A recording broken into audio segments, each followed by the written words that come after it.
In this segment, we'll discuss checking the engine coolant on the Titan 575.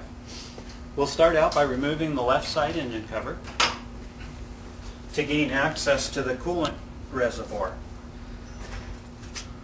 In this coolant reservoir is where we want to check the coolant level. You'll notice there's two lines on the coolant reservoir. The upper line is the full line and the lower line is the low line. You always want to make sure that the coolant is between these two lines.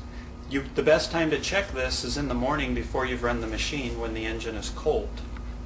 If it is close to the lower line and you feel like you need to add some coolant, the coolant we recommend is a phosphate-free standard coolant in a 50-50 mix. That means that we're going to mix it 50% water and 50% coolant prior to pouring it into the machine. The HydroMaster part number for this antifreeze or engine coolant is 000030002.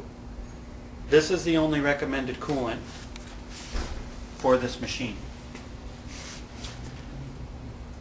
If you need to add coolant, then you can remove the upper radiator coolant reservoir cap, pull the hose out and move it over to the side. Take your coolant,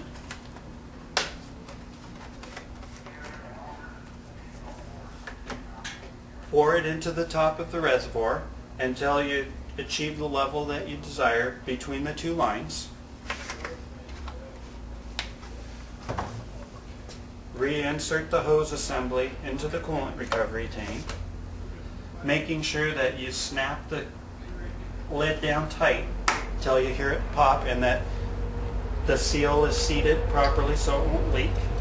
Move the hose back to the interior of the bracket, and when you're done, you can reinstall the engine side cover. This concludes how to check coolant on a Titan 575.